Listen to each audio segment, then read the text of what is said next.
Irmãs e irmãos queridos, Jesus, em seu infinito amor, nos permite mais este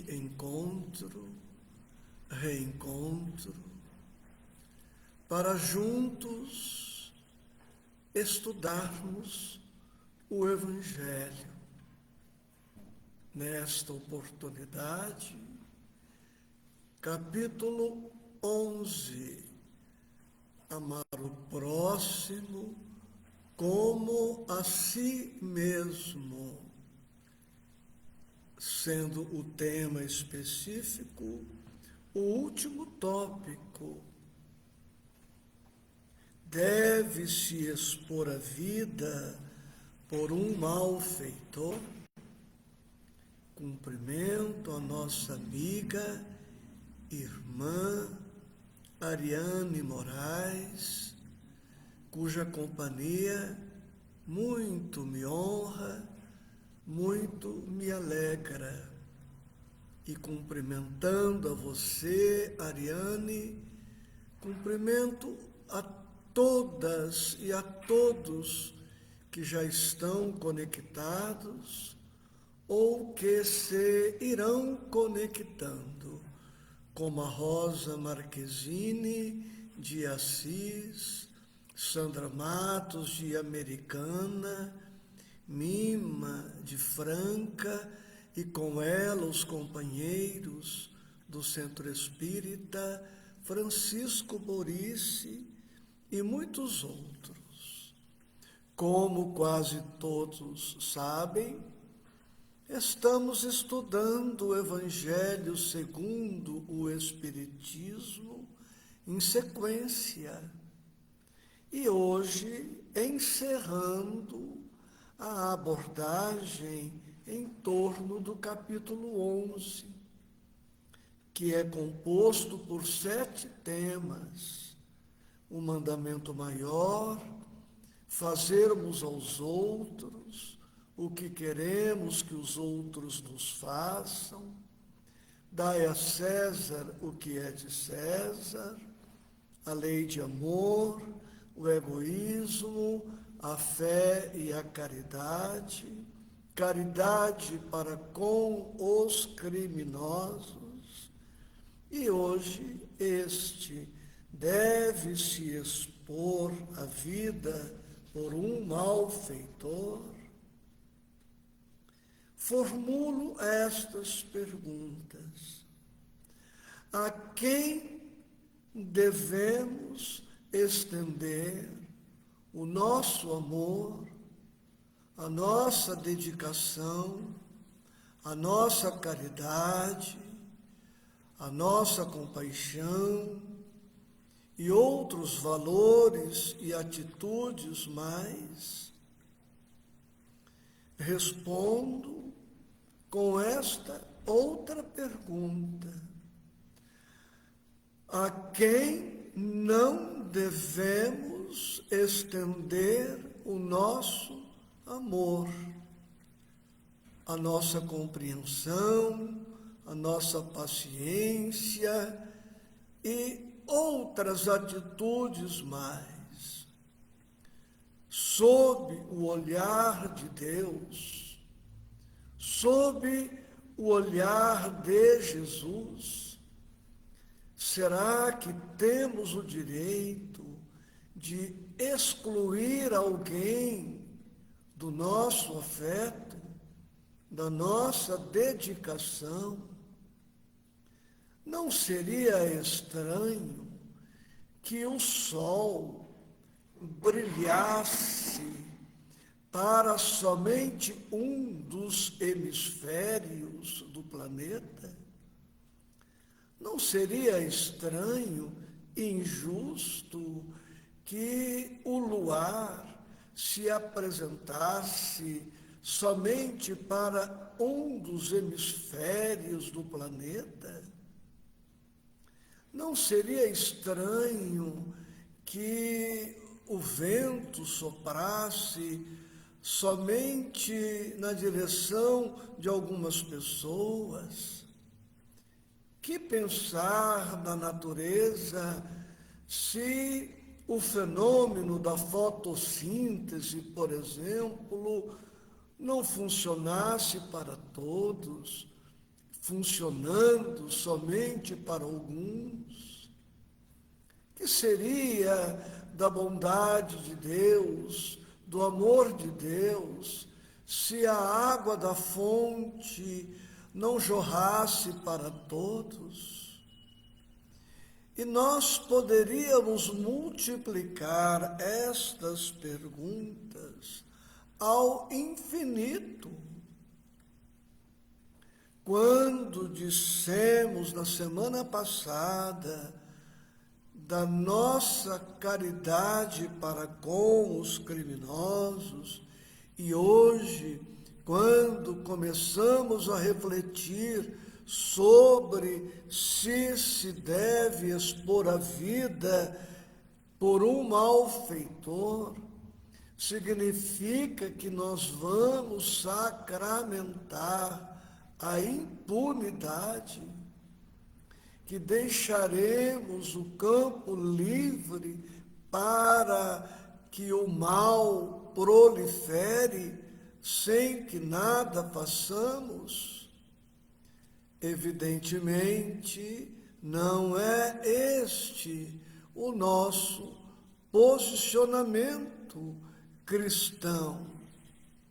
As autoridades constituídas hão de cumprir suas obrigações legais e reprimir o mal.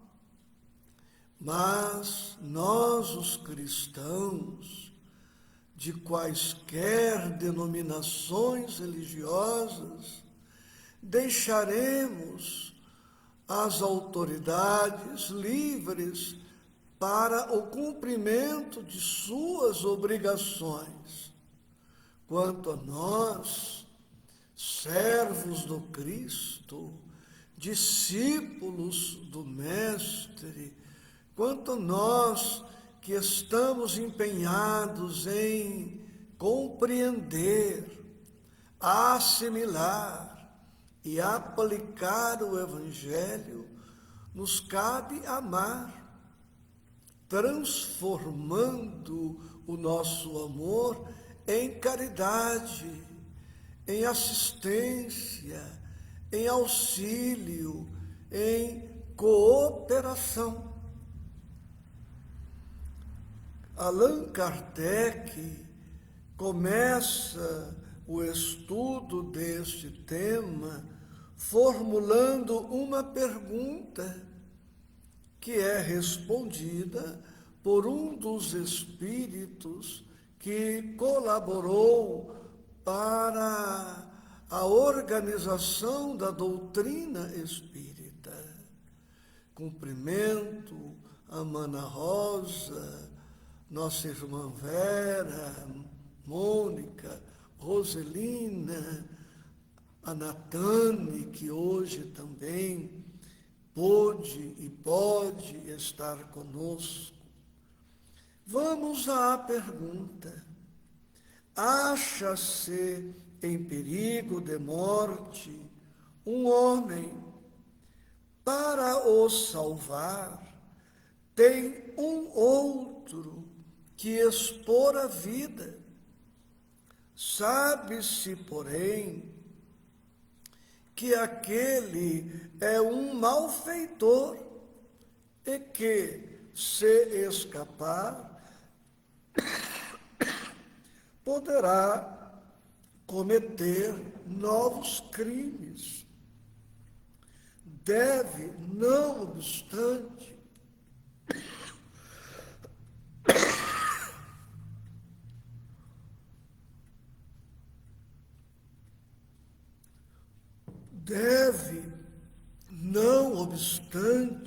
o segundo arriscar-se para o salvar. Trarei em instantes o que temos no Evangelho. Mas eu quero aqui lembrar e homenagear uma filha que ama devotadamente o seu pai. E esta filha, muito amorosa, muito dedicada, vem enfrentando uma dificuldade em razão de ter tentado auxiliar o seu genitor, que se encontra preso. Ela não cometeu nenhum crime para tentar ajudar de maneira ética, correta, o seu paizinho, mas contrariou uma norma que é estabelecida pelo sistema penitenciário. Então, tendo em vista o tema, deve-se expor a vida por um malfeitor? Perguntamos, temos o direito de criticar esta filha por amar o genitor que, em razão de comportamentos inadequados, se encontra preso? Nós, no lugar desta filha extremosa e dedicada, será que também não nos exporíamos a certos riscos, a certos constrangimentos, no intuito de minimizar a amargura, a angústia que o pai enfrenta, encontrando-se preso no sistema penitenciário do estado de São Paulo? Se nós formos socorrer somente aqueles que consideramos como sendo os bons, a quem socorreremos? Quem nos socorreria se admitirmos que o bem deve ser estendido somente aos bons? Quem poderá atribuir-se o título de bom? Se o critério for este, de socorrermos os reconhecidamente bons, qual o sentido do Evangelho? Qual a razão de ser do Evangelho na terra e em nossas vidas? A luz existe exatamente para eliminar as sombras. Os remédios existem exatamente com o intuito de debelar as enfermidades. Ora, se o Evangelho que propõe o amor for somente para os justos, para os bons, qual a razão de ser do Evangelho?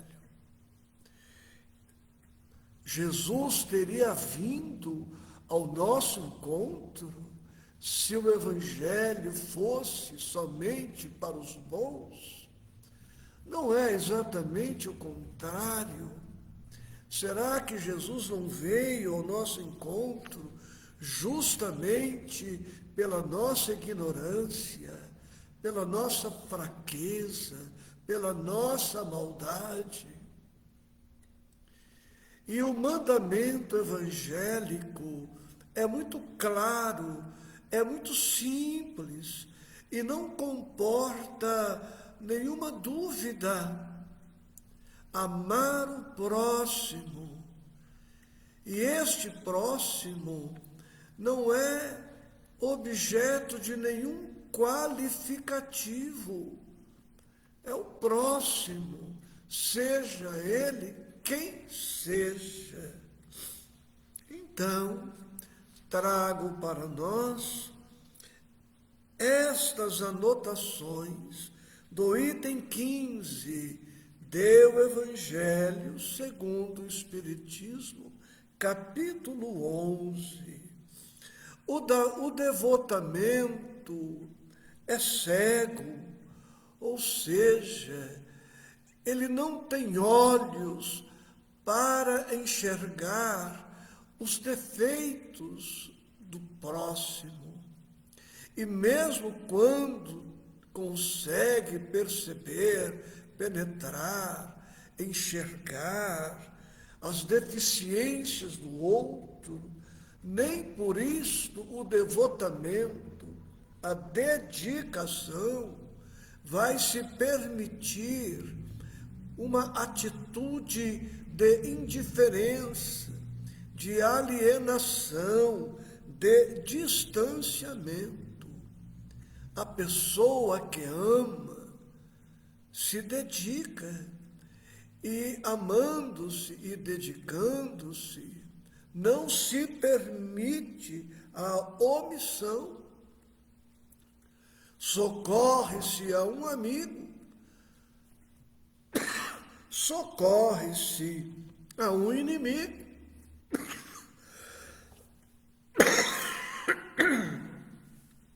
Deve-se, portanto, socorrer a quem quer que seja, ainda que o tenhamos em conta de um inimigo da sociedade.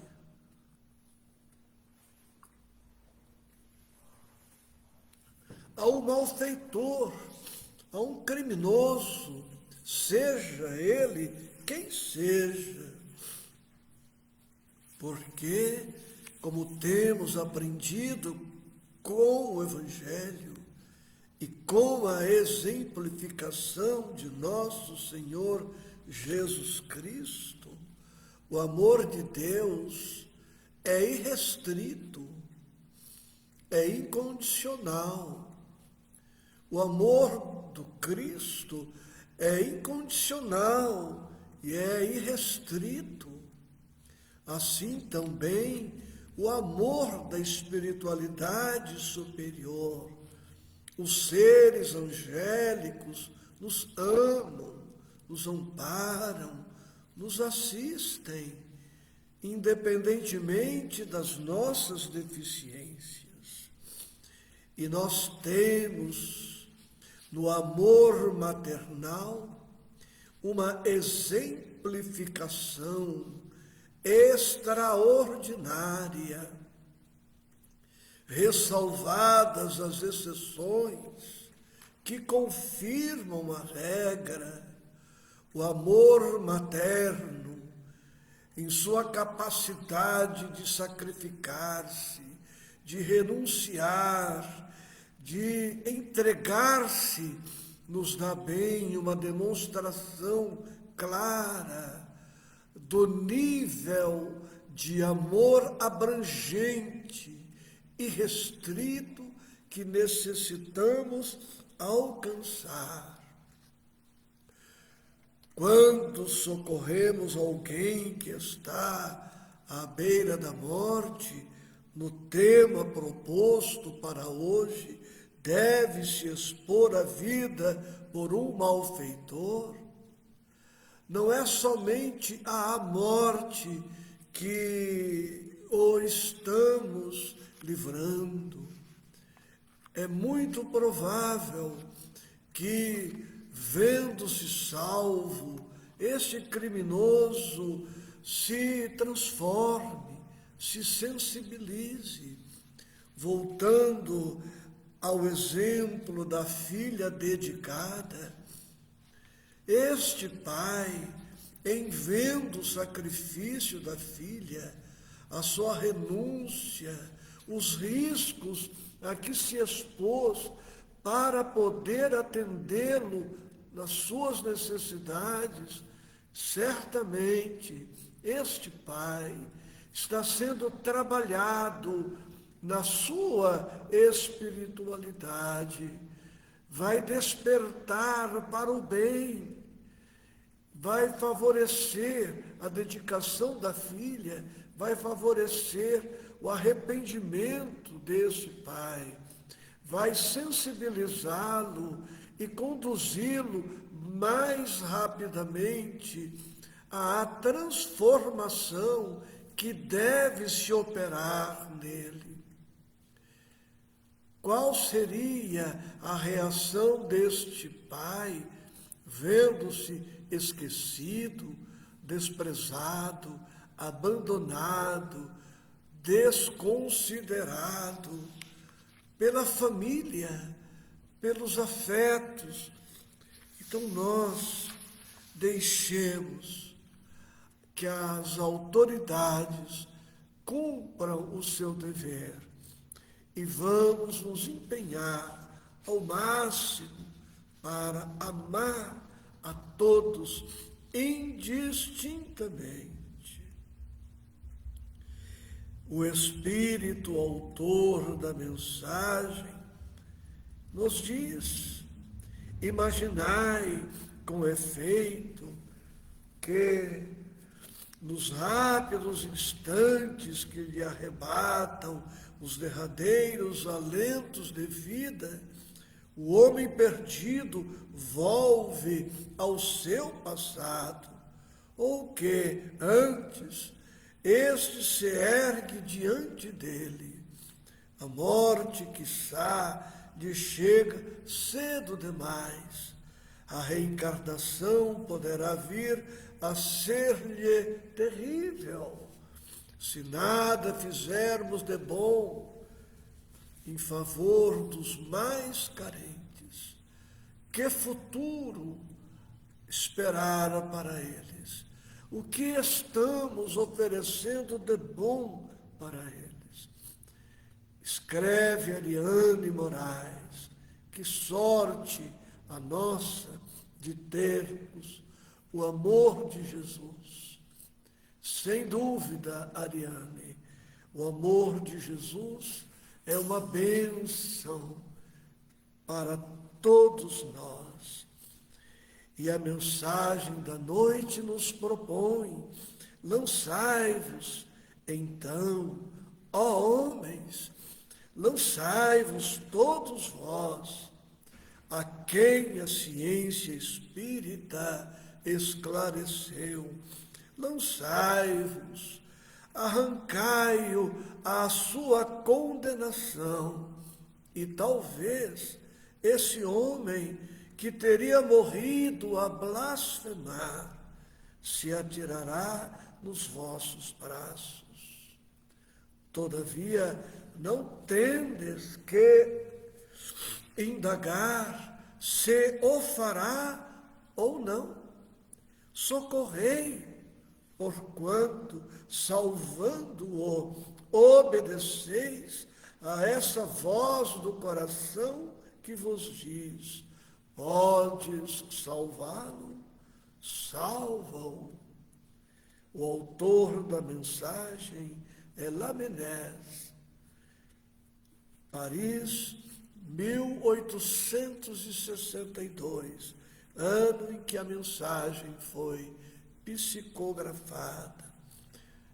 Assim, irmãs e irmãos queridos, o Evangelho nos pede fazermos sempre o máximo ao nosso alcance, fazermos sempre o máximo ao nosso alcance.